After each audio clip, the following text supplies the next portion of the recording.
Hello, coaches, and welcome to the presentation on the Monroe Woodbury United Soccer Club's formation, system of play, and style of play guide. We want to do three different things with this presentation. We want to create an understanding and educational guidance for all our coaches, new and experienced, doesn't matter, to show that how player development is tied into the formations, the systems, and the styles that we use. We want to put all coaches across the age groups and across the experience level on the same page, with the priority on long-term player development, in order to try to tie all of those things together and using a system, a style, and a formation that helps with that.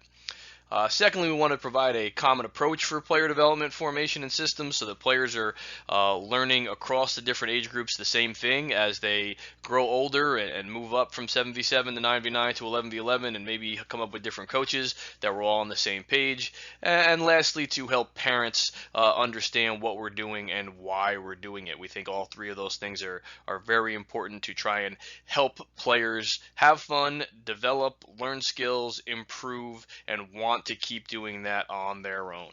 All right, so as we say that, we are going to start today with just an introduction to what we're doing before we move into the 7v7, 9v9, and 11v11 game models for our different leagues. So firstly, most important, more than anything else, is our players' ability to actually receive, pass, dribble, shoot the ball, and make decisions on when they're supposed to do those things, right? So any formation, any system of play, any style of play, none of that matters if the players can't make decisions in the game and then execute those decisions, right? So they have to be able to, make the right pass at the right time. Otherwise, the style of play won't matter. If we want to play quick and on the ground to feet, but players can't receive the ball with different parts of their foot or make passes with different parts of the foot, then none of that is really going to matter.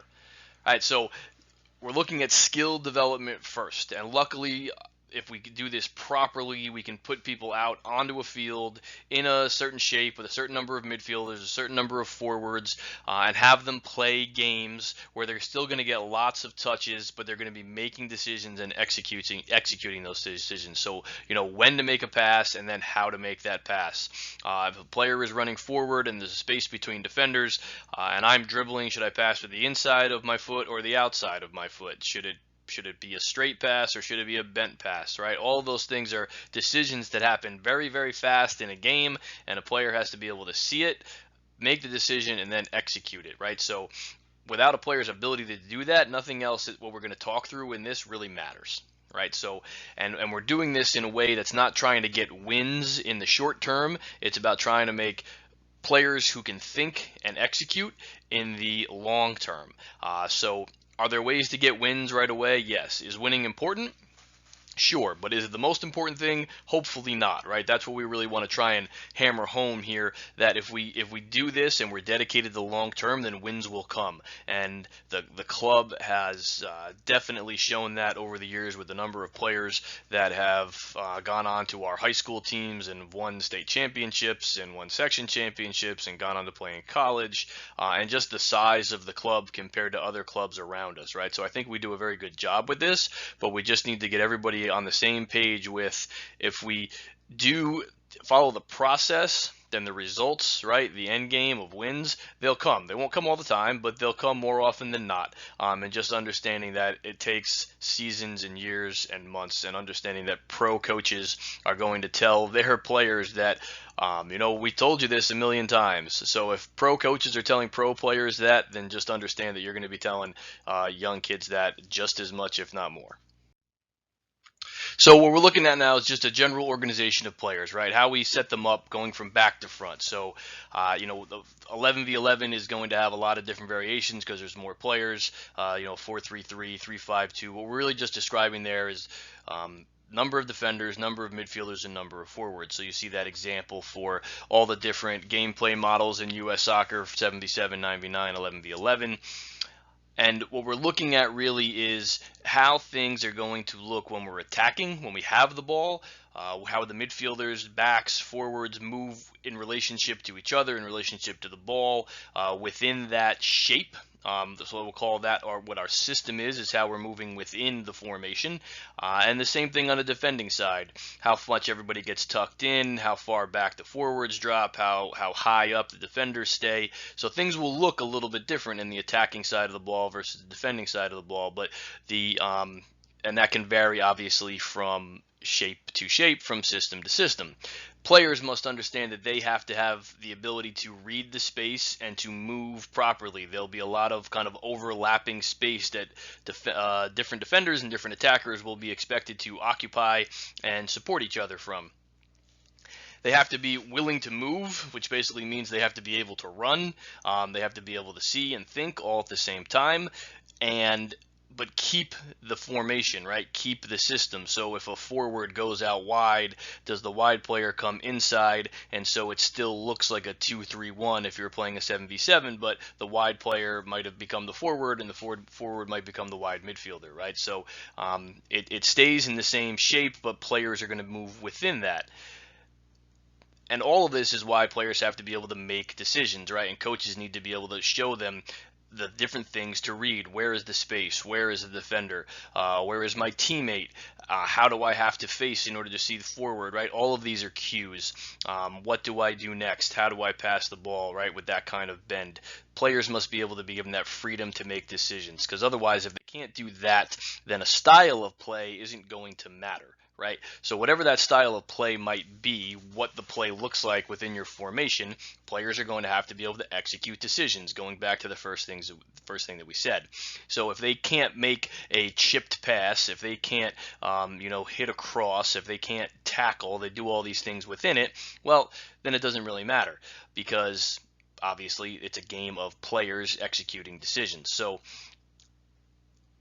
as they go forward, they're also going to have to understand, when can I go forward? When do I need to support, right? When do I have to get compact? When do I have to close space? All of these things are the principles of both attack and defend. So again, without knowing those, it's going to be hard to have a style of play. So coaches have to be teaching these things first. So hopefully what we're seeing through this is really teaching the system and the style of play comes at the end of helping players execute decisions, becoming better on the ball, becoming better dribblers, becoming better passers, becoming better thinkers, seeing all of these principles and then executing things based on these principles. Now, that being said, within a game, within all the training sessions that we've sent out, we can play in a system and play in a formation and play in positions, but the coaches are focusing on these other things first. So the system and the style and the formation are kind of in the background, but they are being trained at the same time. What we don't want you to think is you have to train passing before you move on to training this, and before you move on to training a position, right? All of them can be trained at the same time. It's just, what's your priority? What's your focus? So, and that's why we start younger, right? We start at 5, 6, 7, 8 years old, moving into that. Hopefully they've had 3 or 4 years of development, and as they start to move into bigger field, 7v7, 9v9, they've had years of that development already, and we can start to take that and then move this into a priority as they get older. Right, so different styles: direct, indirect, indirect hybrid. So direct means it might be a longer ball, getting the ball forward into the opponent's penalty area as fast as you can. Indirect might be shorter passes, playing a lot more side to side and backwards before you go forward. Build up play, meaning playing out of the back from the goalkeeper starting, connecting through the different thirds of the field, the attacking half, into building up onto the opponent's half, and then trying to score goals. Counterattacking, winning the ball, going forward as fast as you possibly can before the other team gets organized to try and stop you, right? So these are examples of attacking styles of play. Defending styles of play, meaning the entire team, high pressing, trying to win the ball, up the field, trying to win the ball the instant your team loses the ball, dropping back a little bit to the middle third of the field before you try and win the ball back, or sitting back in on your own defensive half before you try and win the ball back, right? So those are all different styles of play. And so we want to really kind of focus the club and coaches on doing the best that they can to pick ones that challenge the players, force them to have the most skill, and force them to play in a way that develops all the players, right? So that is usually more of a build-up, indirect type play, and then a high press type higher up the field defending, so the forwards have to defend, and everyone's working together to defend, so you're not just taking the one fast player up top and kicking the ball through to them and letting them chase, so that one player does everything for the team in the attack and everybody else just sits back, right? We want to be developing all of our players to play together, to get touches. That's a fun way to play, and we certainly don't want people hitting 12, 13, 14 years old and then not being able to do anything else because all they did was boot the ball up the field to the fast kid all game, right? So that's not a learning environment that's going to be fun and developmental for people wanting to come back because they hit a literal block that they can't get around because they've wasted years and years of only doing that one thing. So this is the beginning of what we're talking about. This is the introduction to these different formations, and after this we will go into what 77 formations look like, player movements look like, some attacking ideas, some defending ideas.